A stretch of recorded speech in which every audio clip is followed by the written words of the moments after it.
Hello everyone, welcome back to another Stitches and Scribbles podcast. I've got lots of stuff to show you today that I'm really excited about. I don't know if it's because I've just been bored lately or because I know that summer is approaching, so I will have more time to knit and crochet. But I've had a lot of yarn hauls recently, so many that I'm going to have to split them up over several podcasts and just hope that I don't buy any more so I don't have a continuous supply of yarn I need to show you. But today we're going to do a yarn haul. We're going to look at a couple of finished objects and a new whip that I started. So let's start with our yarn haul first. So today I'm going to be showing you yarns from both Hobby Lobby and Michaels. Both of them had yarn sales recently at the time I'm filming this, like in the last month. Hobby Lobby had a 30% off all yarn for a while, and Michaels had a bunch of yarns on clearance or on sale. So I'll be showing you things from those collections. First off, from Hobby Lobby, I did purchase some more of the hand-dyed yarn. I have been loving the hand-dyed yarn lately from Hobby Lobby. I think the color palettes that they have for these are just so pretty. So this is the one called Opal Violet. There's 400 yards, it's 3.5 ounces, and this one is like a lightweight 3, I think. I'm now noticing that there's no weight. Oh no, it puts it as a 1. Yeah, I guess maybe it's like a 2. I don't know. I think I've seen ones that are a lot thinner, so you guys are going to have to let me know. But it has this beautiful color shift of some like bluish purples, a little bit of pink and greens, yellows, blues. I thought that this was an absolutely gorgeous like spring yarn. If I had seen this in time for Easter, I totally would have made myself something out of this for Easter, because it's that pretty, and that's definitely like the color palette that it's going with. So that was my Hobby Lobby haul. I escaped Hobby Lobby only buying 2 things. I did buy some more yarn for my temperature blanket though, but you've seen that already. I don't need to show that again. Probably my most successful Hobby Lobby. I went in just for the temperature blanket yarn, and this was the only other thing I got, which is kind of amazing. So really happy with that, and I will probably be caking these up at some point just because my whole yarn collection is in cakes or skeins and the hanks don't sit right on my shelf. So I'll probably be caking those to store them. I just dropped one on the floor. That's okay. I'm gonna have to get that later.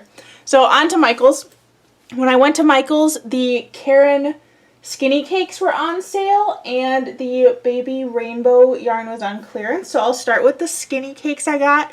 One of them has already been started into a whip, so I'll show that one last. So Karen skinny cakes, I got this one, which is some peach and teal with some like kind of copper tones in it. This one is called Melon Smoothie. It's a lightweight 3. See, this one's a 3, and I think it's about the same weight as that Hobby Lobby yarn that was labeled as a 1. So you guys are going to have to let me know. There's 795 yards in here. I love the skinny cakes because you can definitely get an entire shawl out of one of them, which is awesome. I love this teal color. It's like anything from the teal to green spectrum of colors is my favorite, especially the deeper, darker tones. But I really liked this one because one of my best friends, her favorite color is orange and coral. So I looked at the skein of yarn and went like, oh, it's our 2 favorite colors right next to each other. And for some reason that meant I had to buy it. I have no logic into this purchase other than it was on sale and the fact that it's my color and my friend's color. But oh well, it's pretty yarn. It'll get used for something. Probably pattern testing with how I've been going lately. This is the next one I bought. Some more blue, green, teal. We know that this is a theme now. This one is in the color Bluebells. Same specs as the other one, the 795 yards. It's a 3. This one I also do not have a plan for other than pattern testing because I do have a couple patterns that I'm working on right now.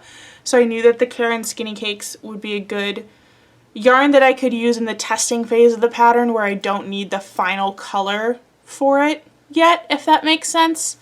I've mentioned this multiple times before that my church has a prayer shawl group, so all of my like testing ones I will be giving to that group to give out to parishioners going through some tough stuff. So I think that all the colors I picked would be really good for that.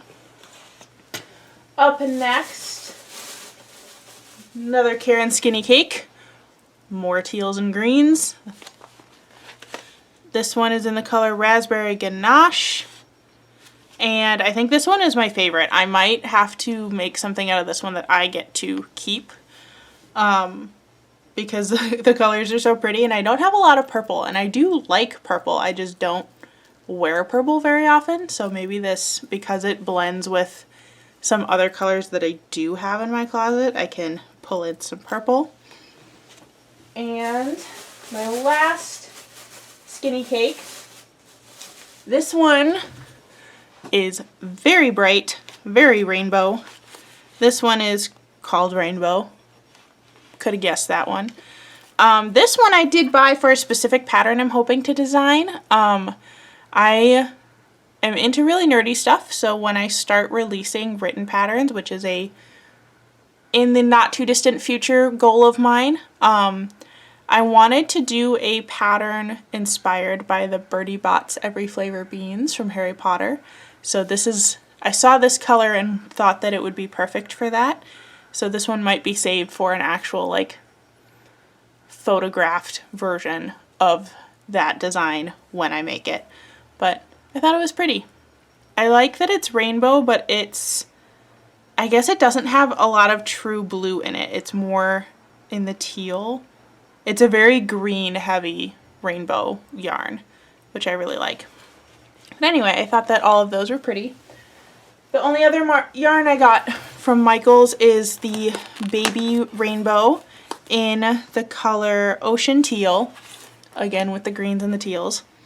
This one was on clearance. It's one of the limited time only yarns from Michaels, so I think it's disappearing now. This one to me feels a lot like the Feels Like Butter yarn from Lion brand, which is why I got it, because that's one of my favorite yarns. Excuse me while I turn off my air conditioning, because that just clicked on. Okay, I'm back. There's so many things I have to check now to make sure that there's no background noise while I'm filming. I have to make sure the washing machine's not on, the dishwasher's not on. Now I have to make sure the air conditioner's not on. I have to make sure that there's no lawnmower going outside and no garbage truck, which I think I just heard the garbage truck, so that we are getting the garbage truck. I should find a different time of day to film. Unfortunately, this is what works in my schedule right now. Anyway, this is the Baby Rainbow yarn. I just liked it because it was really soft. I thought it would make a great prayer shawl. Even though it's a baby yarn, this is not like a super pastel color. It's more of a closer to a jewel tone, I guess. Maybe a little bit on the lighter side of a jewel tone. But I thought that this was really pretty. The Karen cake that I purchased that I already started using is this one in the colorway Tarte Tatin, or Tarte Tatine, I guess, depending on how you pronounce it. I took French in high school. Lots of yellows, oranges, pinks, and purples. And instantly when I saw this, it reminded me of Marnie from Halloween Town, because this is very much the colors that she wears throughout the movie, as well as like just that whole movie's vibe. So it's like Halloween-y, but still like cute and youthful and on the feminine side of the color spectrum. So I started designing a shawl with it, which will lead us into our whips to show you for the month. I started designing a crescent moon shaped shawl, and I am hoping that this will be a pattern I can release eventually, because it's taking forever to design. Usually, and I say usually even though I haven't released a pattern yet, but in the past when I have started the design process, I have intentionally not done it with the one I want to be the final color. But I think in the case of this one, I'm going to have to make it a couple times and then come back to this exact yarn to make the version that I photograph, because it's so pretty, it's so perfect. I chose the crescent moon theme because I wanted this to be a kind of Halloween Town inspired design because that was why I picked the yarn to begin with. So I'm really excited to hopefully release this at some point because I'm very, very excited about it, as you can probably tell. My other whip that I currently have is actually a Tunisian crochet shawl.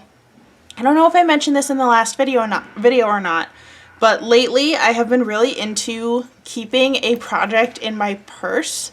So I look for things in lightweight yarn that are small, that are easily portable. So I started this shawl, which is the Tunisian honeycomb stitch. If you're interested in how to do that, I did do a tutorial on it for my, what's it called? The TikTok cardigan series when I did the Tunisian crochet squares for that. If this yarn looks familiar, it has been a part of several whips before that I have frogged. So this is, I'm hoping, will be its final version, and I will actually finish a project with this yarn because I love these colors. So bright, so fun.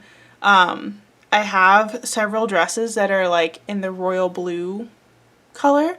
So I think that this would be a really fun summer shawl for those chilly evenings, especially because I live near the lake and sometimes it gets a little cooler in the evening. So hoping that I actually finish this shawl so that I can wear something made with this yarn. And this is one of those hand-dyed Hobby Lobby yarns. Don't have the label anymore because I have reused and recaked this yarn so many times that the labels are long gone. But it's in the hand-dyed section that you would see at Hobby Lobby. Alright, that's it for whips for today, but I do have two finished objects to show you. The first one is this shawl that I was working on last time I did a podcast. You can see the full color spectrum there. And this one is a pattern that I'm hoping to release soon. I thought this was going to be the final version, but then I looked at it as I was making it and realized that it does the thing that I hate in shawl patterns, where the center makes kind of a bump. So this is fine for one that I would like wear myself. It's not unwearable, but I knew that in the final version of the pattern I did not want to have that. So I have since corrected the pattern and I'm working on another sample to make sure it looks good again, and then I will pick a version to photograph. It's a very long process to get this done, but I alternated between moss stitch and a granny stitch, so hopefully this will be a pretty good like advanced beginner to intermediate pattern for people to work on, which I'm excited about it. I wish that this could have been the photograph version, but I'm not going to frog it just to be able to take pictures of it again or buy the same yarn, because I don't really like repeating yarn, especially because this one was so tiny. And I think in the final version I want something that's more of a 3 weight instead of, I think this one was labeled as a 1. That garbage truck. Alright, last one to show you. I mentioned in one of my videos that I was working on a hexagon cardigan that was human sized instead of the teddy bear sized one that I did. Why is the garbage truck always so loud? I don't notice it unless I'm filming. Anyway, here's the hexagon cardigan. Actually, I'm going to reset my camera so I can show you what it looks like on a hanger. Alright, we're going to have to go with a little bit of shaky cam for this one because I cannot figure out a tripod situation that shows the whole thing but still keeps me out of frame to show you stuff. So this is the finished hexagon cardigan. It has very big, voluminous sleeves, which I wasn't totally prepared for when I tried it on. It very much feels like wearing wizard robes. And then I have some pom-pom fringe along the bottom, which I thought was a very fun kind of boho touch to the cardigan. So yeah, those are all of my objects for this week, all of my yarn this week, this month. This is a monthly podcast. But I had a lot of fun making all these pieces, and I will see you in the next video. Bye everyone!